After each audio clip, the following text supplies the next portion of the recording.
E é convidado deste diário da campanha, exatamente o coordenador nacional do Bloco de Esquerda. Boa noite. Boa noite. Obrigado por ter aceitado o convite da RTP Açores. Dr. Francisco Louçã, começa exatamente por esta questão que falou na terceira. Acredita mesmo que os Açores serão vítimas de um impacto brutal dos impostos? Isto quando há poucos dias o Presidente do Governo dizia numa entrevista ao público que, de acordo com as conversas que tinha e que teve com elementos do Governo da República, a próxima revisão da Lei de Finanças Regionais eventualmente não iria ter alterações fiscais. Bom, todos os portugueses são vítimas de um brutal aumento de impostos, que é um verdadeiro assalto e que representa só no IRS 35%, no IMI um aumento muito grande, que pode para muitas famílias querer dizer um salário de um mês e, portanto, é um aumento como nós nunca conhecemos. É uma responsabilidade direta do PSD e do CDS, que estão a governar, não disseram isto nas campanhas eleitorais e naturalmente, aqui nem Artur Lima nem Berta Cabral o vieram a dizer aos açorianos, mas assim que o orçamento for aprovado, todos sofrerão este aumento. O problema é que o Partido Socialista tinha negociado também com a Troika, portanto há mais de um ano atrás, a possibilidade, ainda não concretizada, mas sempre ameaçada, de um outro aumento de 10% no abatimento do diferencial do IRS, como todos os açorianos bem sabem. A conjugação destes dois efeitos é terrível para os açorianos. Bom, pode haver conversas com o Governo, mas como se percebe, primeiro o Governo nas conversas não mantém a sua palavra, o Primeiro-Ministro não tem palavra, nunca disse aos portugueses votem em mim porque eu vou, com Paulo Portas, aumentar os impostos e disparar os impostos, tirar-vos um mês ou 2 meses ou 3 às pensões e aos salários, nunca disse isso, portanto, palavra não vale a pena contar com ela e estas medidas são cada vez mais graves. Por isso é que é tão importante que nestas eleições haja também uma decisão sobre o valor da palavra e sobre, digamos, os contribuintes e a sua proteção. Tem havido desentendimentos entre PS e PSD sobre a leitura de um memorando de entendimento entre a região e o Governo da República. Em seu entender, se tem conhecimento desse documento, entende que há uma perda ou não de autonomia, embora o Bloco de Esquerda Açores já o tenha dito que sim? Sim, há uma perda de autonomia. É claro que as contas dos Açores não são as contas do governo de Alberto João Jardim na Madeira. Há uma diferença óbvia que os açorianos bem conhecem. Mas são contas que têm que ver com dificuldades da insularidade e a obrigação de uma solidariedade, no caso particular, em que havendo 9 ilhas, se multiplica por 9 os custos associados a serviços públicos e elementares.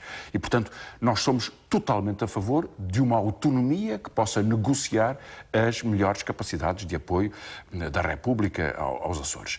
E é evidente que o governo do PSD e do CDS procurou restringir ao máximo essa capacidade de autonomia, sequestrá-la de alguma forma, reduzi-la, e nós preferimos sempre que haja soluções de cooperação e não soluções de imposição, como aquelas que derivaram desse acordo. Mas continua a defender uma discriminação positiva para os Açores, a nível da Lei de Finanças Regionais? Não era possível evitá-la por completo, mas a redução da garantia da gestão autónoma pelos açorianos nas suas escolhas próprias, enfim, na margem de manobra que devem ter, é óbvia neste contexto e é prejudicial aos açorianos.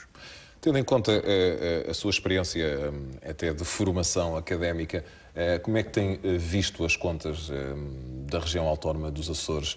Obviamente que temos elementos comparativos com a Madeira ou com o resto do país, mas tendo em conta a própria dimensão também da economia açoriana, os valores que se falam, em seu entender, são contas equilibradas?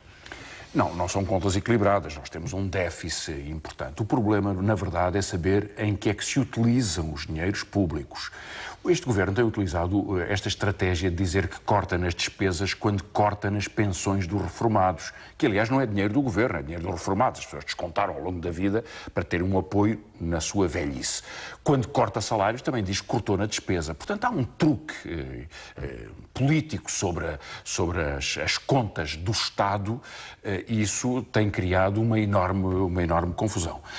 As contas dos Açores são muito influenciadas pela particularidade, enfim, por custos acentuados de insularidade, mas também por custos sociais enormes, porque o desemprego aumentou imenso nos Açores. O desemprego tem uma dimensão enorme nos Açores. E as dificuldades para os mais jovens, a destruição da construção civil, a falta de investimento estrutural, é um problema não só agora, mas é um problema para o futuro. Os Açores vão ter menos capacidade de criar trabalho, a não ser que possam gerir mais autonomia e proteger os seus, como em Portugal temos que nos proteger todos, deste violentíssimo aumento de impostos, que significa sempre que ficamos a perder. Por isso estas eleições são importantes. E, enfim, não sabemos se o PSD e o CDS sequer passam do próximo domingo, quando, enfim, negociarem em Conselho de Ministros o Orçamento de Estado. Se passarem, é para fazer o pior possível a todos os portugueses. Aos açorianos, aos madeirenses, aos continentais, exatamente a todos. E, portanto, estas eleições são também um sinal que não vale tudo, que não se pode aceitar aumentos de impostos que são assaltos à mão armada, como dizia um ex-presidente do PSD. E, portanto, talvez seja por isso que o PSD está tão derrotado nestas eleições. Mas o Partido Socialista tem um problema, que ao formar um novo governo, se tiver maioria para isso, como enfim, as indicações vão dando essa indicação, tem que saber se vai aliar-se ao CDS ou responder perante os eleitores para um programa de investimento e de respostas sociais. O Bloco de Esquerda já disse que não está disponível para as maiorias do PS e do PSD. Nós não criaremos qualquer obstáculo à formação do governo do Partido Socialista. Se essa é a vontade dos eleitores, é assim que deve ser e nós estamos do lado das soluções e não do lado dos problemas. Não queremos criar obstáculos a que haja um governo que possa defender o seu programa. Bater-nos-emos sempre contra todas as medidas da Troika. Sempre contra todas. Que não haja nenhuma ilusão sobre isso. O Bloco de Esquerda tem que ser forte nestas eleições. A coligação então é inviável, mesmo na região autónoma dos Açores, porque há medidas que advêm do memorando de entendimento da Troika. Pois é, mas os açorianos só ganham em vencer essas medidas. Porque se me dizem que é melhor para os açorianos um aumento de impostos como vem pela Troika, uma diminuição de salários como vem pela Troika, o corte no apoio aos desempregados, as pessoas mais desesperadas de todas, porque vem na Troika, eu digo-lhes, não, em nome dos Açores, é preciso que haja uma força de uma esquerda determinada que, sim senhor, quer vencer a Troika. E em todos os terrenos quer vencer a Troika. Porque é já só uma questão de sensatez. Saber para que rumo é que vamos. O Presidente perguntava e o Primeiro-Ministro respondeu hoje, nós sabemos para onde vamos. Bom, vão para a bancarrota. Portugal vai para a bancarrota. E a solução? Muitas vezes o Bloco de Esquerda apresenta essa crítica e já falou mesmo no perdão da dívida. Será apenas essa solução? Passa só pelo perdão ou reestruturação da dívida? Passa por muitas medidas combinadas. Passa pela reestruturação da dívida. A Alemanha já o fez. Isso não iria transformar Portugal num país com pouca credibilidade no exterior, por exemplo? Portugal não tem credibilidade nenhuma atualmente. Porque todos sabem que com um enorme aumento de impostos a dívida aumentou. Ou seja, nós estamos a empobrecer e a perder salários para ficar ainda mais endividados. Portanto, não há credibilidade. Credibilidade é quando temos as contas certas. É quando há investimento, quando há emprego, quando há produção, quando há capacidade de expansão económica. E nessa altura é que se acertam as contas. Portanto, Portugal tem que pagar aquilo que deve. Mas digo-lhe uma coisa, se a Alemanha recebe dinheiro a 0% e nos empresta a 4%, somos nós que estamos a fazer um favor à Alemanha, não é a Alemanha que nos está a fazer um favor a nós. Aos bancos alemães, é o povo português com os seus salários, os açorianos também. Mas nós também estão a pagar. Dr. Francisco Não, estou a falar do dinheiro que vem agora. Sim. O que nós gastamos em submarinos do Dr. Paulo Portas, pois gastamos. Em TGVs do governo do PSD e do CDS, sim senhor, gastamos demais. Agora, nos salários é que não foi. Temos salários mais baixos da Europa. Temos, enfim, gente que trabalha, que é honrada no seu trabalho e que não merece que lhe digam agora que a bancarrota do sistema financeiro tem que se traduzir na sua falência. E nós vamos proteger essas pessoas. Portanto, as nossas soluções são sempre uma alteração fiscal que permita que os bens-saúdes, paciência, têm que pagar alguma coisa, em vez de receber 1 milhão de euros da parte do Governo Regional. E os trabalhadores, se tiverem a recuperação salarial que corresponde àquilo que fazem na vida, então vai haver mais economia, como todos percebemos.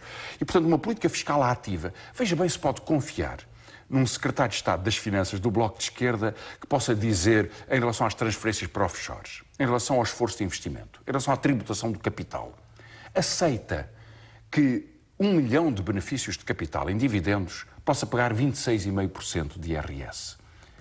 E um médico, um enfermeiro ou alguém que trabalhou e se esforçou vá pagar o dobro porventura.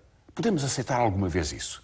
Podemos aceitar que a taxa para quem tem mais de 900 euros líquidos, acima de 900 euros líquidos, a taxa em IRS é muito maior. Mas a questão que se coloca, Dr. Francisco Louçã, é que isso não é uma novidade. O porquê disso ter-se mantido ao longo destes anos? Manteve-se sempre porque há um poder que o protege. Porque há governos que acham que é preciso apoiar um sistema financeiro que vai destruir a economia, porque com a ganância financeira com que se organizou o mundo moderno, é possível pensar que se tira as pensões para financiar juros. Pergunto-lhe agora o que é para si um bom resultado nas eleições de 14 de outubro nos Açores. Eu acho que o Bloco de Esquerda merece ter mais votos do que o CDS. O CDS é um partido que enganou os eleitores, que atacou os eleitores. O PSD enganou os eleitores. E esses partidos devem ser punidos eleitoralmente se os açorianos querem defender os seus, defender as suas pensões e os seus salários. E por isso a subida do Bloco de Esquerda é a garantia, se os açorianos assim quiserem dar-nos essa confiança, em primeiro lugar, que o grupo parlamentar que mais trabalhou no Parlamento Regional, que foi resolver os problemas, que interveio sobre eles, apresenta uma resposta e, sobretudo, de que pode haver um sinal político dado ao novo governo regional de que, se quer tomar medidas para proteger o emprego, há uma maioria para o fazer. Se quer políticas para defender uma igualdade fiscal de todos, todos responsáveis por todos, há uma maioria para o fazer. Se quer tirar dinheiro aos salários e às pensões, tem uma esquerda que lhe vai fazer frente. E é preciso fazer frente, porque senão nós deixamos sempre o país cair e os Açores irem-se degradando neste rotativismo político ao longo do tempo que vai fazendo. Não resisto a fazer-lhe esta pergunta, até porque, ao que parece, poderá estar de saída do coordenador-geral do Bloco de Esquerda. Pergunto-lhe, tendo em conta os resultados até nas últimas eleições nacionais, se fosse hoje, voltaria a não reunir-se com a Troika? Nós já tivemos 4 reuniões com a Troika. Mas naquela altura em que recusou e que foi criticado... Sabe, nós dissemos que não competia a um partido e a outro partido, cada um deles negociar com a Troika, porque há um Estado português e nós respeitamos o Estado português. Houve muitos eleitores que não o compreenderam, que nos criticaram e eu percebo perfeitamente essa crítica. Mas passou muito tempo depois disso e reunimos 4 vezes com a Troika e não serviu para nada. Porque de todas as vezes, quando dizemos à Troika as vossas medidas provocam desemprego, a resposta deles é a coisa mais espantosa. É baixem os salários dos portugueses. Mas Paulo Krugman, que até é visto muitas vezes como um economista de esquerda ou centro-esquerda, já disse que a solução para Portugal também passava por uma redução de salários em relação à Alemanha, por exemplo, haver um diferencial devido às importações e exportações. Então é porque não conhece nada do que se passa em Portugal. E para falar, mesmo um prémio Nobel, quando dá uma opinião sobre a economia, mais vale estudar um bocadinho, porque os nossos salários são 1/4 dos salários da Alemanha. Dizer que devem ser mais baixos ainda é um disparate sem sentido nenhum. Porque quando se tira os salários, diminui-se a procura na economia. Portanto, toda a atividade económica vai ser destroçada. Baixar os salários provoca desemprego. Só um incompetente é que não percebe que é isso que se está a passar em Portugal. E por isso é que a resposta dura tem que ser uma resposta contra a Troika. Porque eles não ouvem, não querem saber. E arrastam todos estes acordos que o PS tem tido com eles, e o PSD e o CDS, com a ideia absolutamente determinada que só baixando os salários, ou seja, levando o país à bancarrota, é que corrigem os problemas estruturais. Não é verdade. Nós precisamos de recuperar trabalho, emprego e dignidade. É essa a sua convicção também como professor universitário? Com certeza que sim. Mesmo como economista? Absolutamente, absolutamente. É preciso recuperar a economia para que a economia possa existir. Muito obrigado pela sua presença na RTP Açores.